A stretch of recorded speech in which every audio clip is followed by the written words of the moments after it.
Hello students, welcome to let's learn English. আজকে আমরা class 7-এর lesson 5 uncle Podger hangs a picture এই চ্যাপ্টারে ইউনিট 1-এর অ্যাক্টিভিটিগুলো করাবো।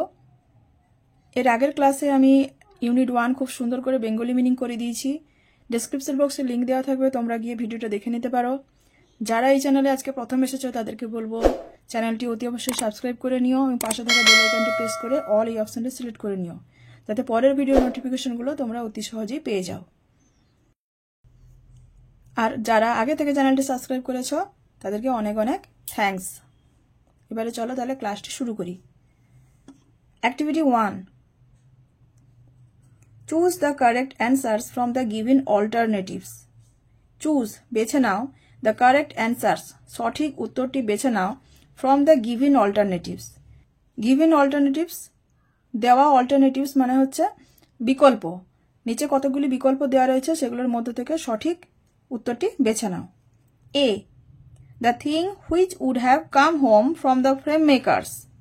যে জিনিসটি which would have come home যেটা বাড়িতে এসেছিল, from the frame makers frame প্রস্তুতকারকদের কাছ থেকে বাড়িতে যে জিনিসটি আসতো, ইজ হয়, সেটা কোন জিনিস? আ পিকচার একটা ছবি, আ কার্ভিং অন উড কাঠের ওপরে খোদাই করা কোনো নকশা করা কোনো জিনিস, এটা বা খোদাই করা কাঠ। নাম্বার 3-তে কি রয়েছে?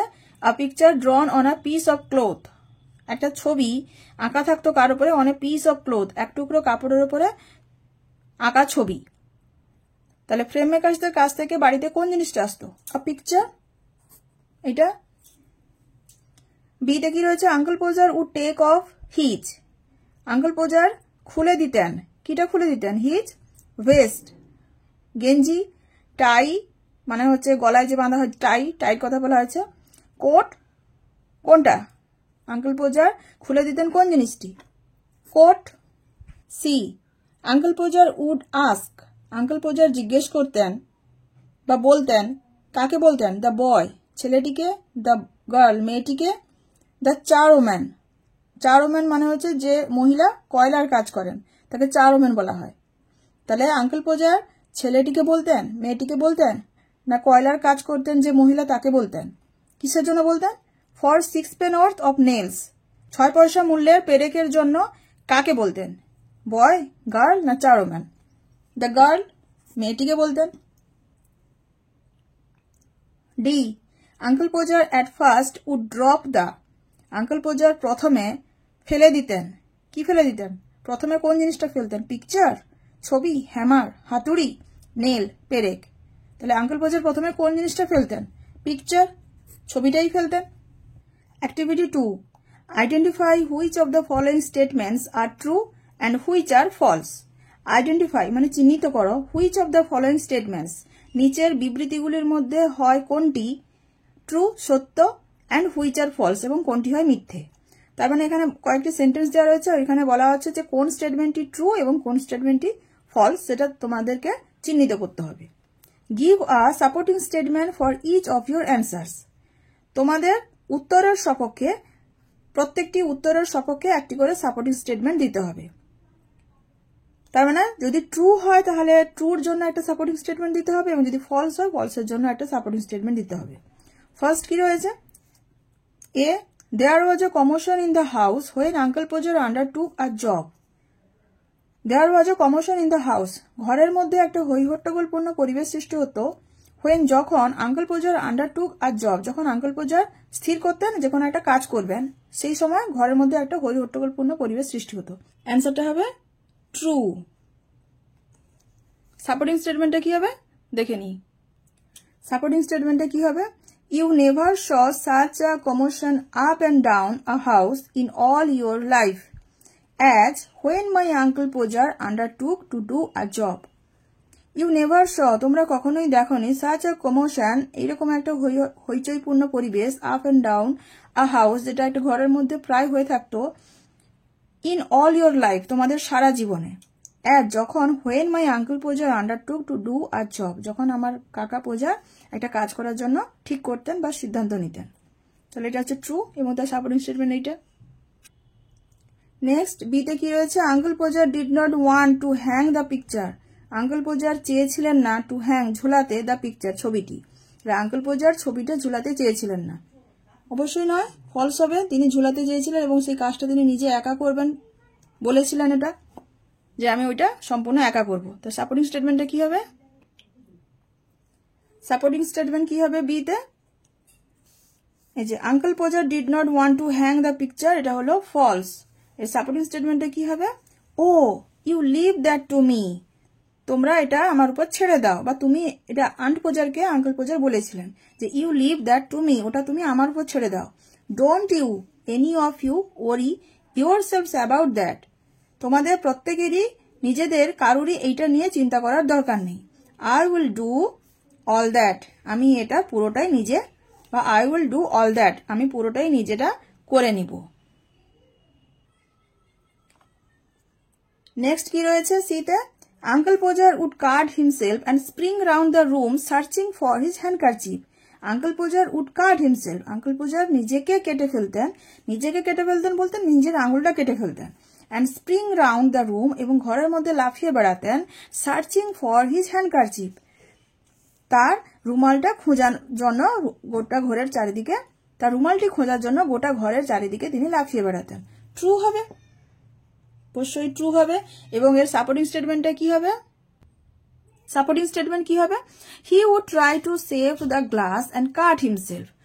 দেওয়াল থেকে যখন ছবিটা পড়ে যেত তখন ফ্রেম থেকে ছবিটা বেরিয়ে আসতো এবং যে গ্লাসটা ছিল সেটাও ভেঙে যাওয়ার মুখ ছিল, ভেঙে যেত, তখন তিনি ওইটাকে বাঁচানোর চেষ্টা করতেন। He would try to save, তিনি বাঁচানোর চেষ্টা করতেন দ্য গ্লাস, কাঁচটিকে, অ্যান্ড কাট হিমসেলফ, ওই গ্লাসটি, কাঁচটি বাঁচানোর চেষ্টাতেই তিনি তার নিজের হাতটি কেটে ফেলতেন। Then he would spring round the room, তারপরে তিনি ঘরের মধ্যে চারিদিকে লাফালাফি করতেন, কিসের জন্য, লুকিং ফর হিজ হ্যান্ডকারচিফ, তার রুমালটি খোঁজার জন্য, কারণ রুমালটি নিয়ে তিনি ওই কাটা জায়গাতে বাঁধবেন, সেই জন্য রুমালটি খোঁজার জন্য গোটা ঘরের চারিদিকে লাফিয়ে বেড়াতেন। Next, D te ki royeche? The second thing that Uncle Pojar would lose would be the hammer. দ্বিতীয় জিনিসটা যেটা আঙ্কেল পোজার হারিয়ে ফেলতেন সেটা কি ছিল, হাতুড়ি। তাহলে দ্বিতীয় জিনিস কোনটা ছিল যেটা আঙ্কেল পোজার হারিয়ে ফেলতেন, হ্যামার ছিল, এখানে বলা হচ্ছে, তাহলে এটা হবে ফলস। দ্বিতীয় জিনিস কোনটা ছিল, প্রথমে তিনি রুমালটা হারাতেন, তারপরে তিনি কোটটা হারাতেন, তাহলে সেকেন্ড জিনিস ছিল কোট। ডি সাপোর্টিং স্টেটমেন্ট কি হবে, he could not find his handkerchief because it was in the pocket of the coat he had taken off. He could not find, তিনি খুঁজে পাচ্ছিলেন না বা খুঁজে পেতেন না, হিজ হ্যান্ডকারচিফ, তার রুমালটি, বিকজ, কারণ, it was in the pocket of the coat, এটা তার পকেটের, কোটের পকেটে ওটা ছিল। হি হ্যাড টেকেন অফ, যেটা তিনি খুলে ফেলতেন, যে কোটটি, সেই কোটের মধ্যে ওই হ্যান্ডকারচিফটি ছিল। তাহলে হ্যান্ডকারচিফটা তিনি প্রথমে হারিয়েছিলেন। And he did not know where he had put the coat, এবং তিনি জানতেন না যে কোটটি তিনি কোথায় রেখেছিলেন। আর সেকেন্ড জিনিস হলো কোনটা যেটা তিনি হারিয়েছিলেন, সেটা হলো কোট। তাহলে এটা ফলস হবে। আর সাপোর্টিং স্টেটমেন্ট হলো এইটি। Activity 3, complete the following sentences with information from the text. Complete, সম্পূর্ণ করো, দ্য ফলোইং সেন্টেন্সেস, নিচের বাক্যগুলি সম্পূর্ণ করো, with information from the text, text থেকে তথ্য নিয়ে, টেক্সট থেকে তথ্য নিয়ে নিচের বাক্যগুলি সম্পূর্ণ করো। A, aunt Podger would ask, aunt Podger, কাকিমা পোজার বলতেন বা জিজ্ঞেস করতেন, dash, after the picture came to the house, বাড়িতে ছবিটি আসার পরে কাকিমা পোজার বলতেন, কি বলতেন, এখানে অ্যান্সারটা রয়েছে, aunt Podger would ask what was to be done with it and uncle Podger would say. তাহলে আন্ট পোজার, কাকিমা পোজার, উড আস্ক বলতেন বা জিজ্ঞেস করতেন, what was to be done with it, এটা দিয়ে কি করা হবে, তাহলে অ্যান্সারটা হবে এটা, what was to be done with it. অ্যান্সারটা কি হবে, aunt Podger would ask what was to be done with it after the picture came to the house. তাহলে অ্যান্সারটা হচ্ছে what was to be done with it, এটা দিয়ে কি করা হবে বা কি করা হতো। নেক্সট কি আছে, Tom was asked to bring, টমকে বলা হতো আনতে, কি আনতে বলা হতো, টমকে রুলটা আনার কথা বলা হতো। এখানে রয়েছে, and you bring me the rule Tom, Tom তুমি আমাকে রুলটা এনে দাও। তাহলে টমকে কি আনার কথা বলা হতো, দ্য রুল, রুল আনার জন্য বলা হতো। তাহলে অ্যান্সারটা কি হবে, Tom was asked to bring the rule. Next কি রয়েছে সিতে, dash as he would be sitting on it, যেহেতু তিনি এটার উপরে বসেছিলেন। তাহলে যেহেতু তিনি এটার উপরে বসেছিলেন তাহলে সেটার জন্য কি হয়েছিল, তিনি ওই কোটটাকে খুঁজে পেয়েছিলেন না। কার উপরে বসেছিলেন, অন ইট মানে কোট। তাহলে কোটটির উপরে যেহেতু আঙ্কেল পোজার বসেছিলেন তাহলে কেউই ওটাকে খুঁজে পেয়েছিল না। এটাই হবে অ্যান্সার। এখানের থেকে অ্যান্সারটা রয়েছে 6 of you, তোমাদের 6 জন, and you can't find a coat that I put down not 5 minutes ago, তোমাদের 6 জন রয়েছ এবং তোমরা যেটা 5 মিনিট আগেও হয়নি, আমি একটা কোড রেখে দিয়েছি, সেটা তোমরা 6 জন খুঁজে পাচ্ছ না। ওয়েল, ভালো, of all the dot dot, তিনি এটা বললেন। তারপরে বলেছেন দেন হি উড গেট আপ, তারপরে তিনি উঠে দাঁড়ালেন, অ্যান্ড ফাইন্ড দ্যাট, দেখতে পেলেন যে he had been sitting on it, তিনি এটার উপরেই বসেছিলেন, অ্যান্ড উড কলার্ড, এবং ডাক দিতেন। তাহলে তিনি যেহেতু ওটার উপরে বসে রয়েছে তাহলে বাড়ির কেউ, যে 6 of you, বাড়ির কেউ ওটাকে খুঁজে পায়নি। তাহলে অ্যান্সারটা কি হবে, the whole family could not find the coat, সমগ্র পরিবার কোটটিকে খুঁজে পেয়েছিল না বা খুঁজে পায়নি। As he would be sitting on it, যেহেতু তিনি যেটার উপর বসেছিলেন তাই পুরো পরিবারের কেউ ওটাকে খুঁজে পায়নি কোটটিকে। Activity 4, answer the following questions, নিচের প্রশ্নগুলোর উত্তর দাও। এতে কি রয়েছে, name the children of uncle Podger, uncle পোজারের ছেলে মেয়েদের নাম লেখো। অ্যান্সারটা কি হবে, the names of the children, the names of the children of uncle Podger, uncle পোজারের ছেলে মেয়েদের নাম আর হয় উইল অ্যান্ড টম, উইল এবং টম। নেক্সট রয়েছে বিতে কি কোয়েশ্চেন রয়েছে, what did uncle Podger ask the children to bring for him, what did uncle Podger ask the children, uncle Podger ছেলে মেয়েদেরকে কি বলেছিলেন, টু ব্রিং ফর হিম, তার জন্য কি আনতে বলেছিলেন, আঙ্কেল পোজার ছেলে মেয়েদেরকে তার জন্য কি আনতে বলেছিলেন।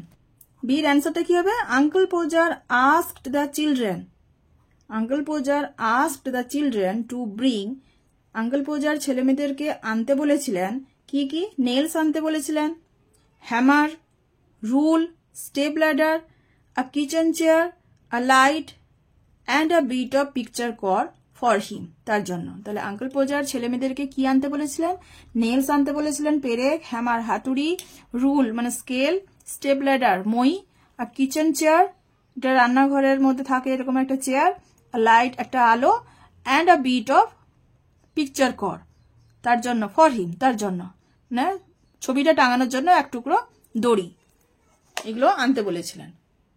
সি দেখি রয়েছে, how did uncle Podger cut himself, কিভাবে আঙ্কেল পোজার নিজেকে কেটে ফেলেছিলেন। হিমসেলফ মানে হচ্ছে নিজেকে বলতে নিজের আঙুলটা তিনি কিভাবে কেটে নিয়েছিলেন। তাহলে ওই ছবির গ্লাসটাকে বাঁচানো, যখন পিকচারটা পড়ে গেল নিচে, তিনি গ্লাসটাকে বাঁচাতে গিয়েছিলেন এবং কাঁচটাকে বাঁচাতে গিয়েই বা রক্ষা করতে গিয়েই তার আঙুলটা তিনি কেটে ফেলেছিলেন। এটাই হবে অ্যান্সার। সি কি হবে অ্যান্সারটা, at the time of lifting up the picture, ছবিটাকে ওপরের দিকে তোলার সময়, অ্যাট দ্য টাইম মানে হচ্ছে সময়, অফ লিফটিং আপ ওপরের দিকে তোলার সময়, দ্য পিকচার ছবিটিকে ওপরের দিকে তোলার সময়, uncle Podger would drop it, uncle Podger ওটাকে ফেলে দিলেন, and it would come out of the frame, এবং ছবিটা, ইট মানে হচ্ছে ছবিটা, উড কাম আউট বেরিয়ে আসতো, অফ দ্য ফ্রেম ফ্রেম থেকে ছবিটা বেরিয়ে আসতো। অ্যাট দ্যাট টাইম ঠিক সেই সময়ে, he would try to save the glass, তিনি চেষ্টা করতেন গ্লাসটাকে বাঁচানোর জন্য, কাঁচটাকে বাঁচানোর জন্য তিনি চেষ্টা করতেন, অ্যান্ড কাট হিমসেলফ, এবং নিজেকে কেটে ফেলতেন বা নিজের আঙুলটা কেটে ফেলতেন। নেক্সট রয়েছে ডিতে, why did uncle Podger want his coat, কেন আঙ্কেল পোজার কোটটি চেয়েছিলেন কেন, বা আঙ্কেল পোজার কোটটি খুঁজছিলেন কেন, তার রুমালটি খোঁজার জন্য। আর রুমালটি দিয়ে তিনি কি করবেন, তার ওই কাটা আঙুলটি বাঁধার জন্য তিনি রুমালটি চান, এবং রুমালটি খোঁজার জন্য তিনি কোটটি খুঁজছিলেন, কারণ কোটের মধ্যে রুমালটি ছিল। Uncle Podger wanted his coat, uncle Podger তার কোটটি চেয়েছিলেন, বিকজ কারণ, he was looking for his handkerchief, তিনি তার রুমালটি খুঁজছিলেন, which was in the pocket of the coat, যেটা তার কোটের পকেটের মধ্যেই ছিল, সেই জন্যই তিনি তার কোটটা খুঁজছিলেন, রুমালটি নিবেন বলে। নেক্সট কোয়েশ্চেন কি রয়েছে ইতে, where did he find his coat, তিনি where did he find his coat, তিনি তার কোটটা কোথায় খুঁজে পেয়েছিলেন, তিনি পেলেন কোথায়, তিনি তো ওই কোটটার উপরেই বসেছিলেন, তাই বাড়ির কেউই পাচ্ছিলেন না, আর তিনি যখন উঠে দাঁড়ালেন তখনই তিনি তার কোটটা খুঁজে পেলেন। অ্যান্সারটা কি হবে? He found his coat under him, তিনি তার কোটটি পেয়েছিলেন তার নিচে, অন হুইচ, যার উপরে হি হ্যাড বিন সিটিং, তিনি বসেছিলেন। তিনি তার কোটটি পেয়েছিলেন তার নিচে, যার উপরে তিনি বসেছিলেন। তাহলে he found his coat under him on which he had been sitting. তাহলে আশা করি তোমরা কোশ্চেন অ্যান্সারগুলো বুঝতে পেরেছো এবং তোমাদের এই অ্যান্সারগুলো করতে আর কোনো সমস্যা হবে না। যদি কোনো অসুবিধা হয়ে থাকে তাহলে অবশ্যই কমেন্টে বলো। আর যদি ভিডিওটি ভালো লেগে থাকে তাহলে একটা লাইক করে দিও এবং অতি অবশ্যই চ্যানেলটি সাবস্ক্রাইব করে নিও। আমি নেক্সট ভিডিওতে ইউনিট 2টা পড়াবো। And thank you for watching the video.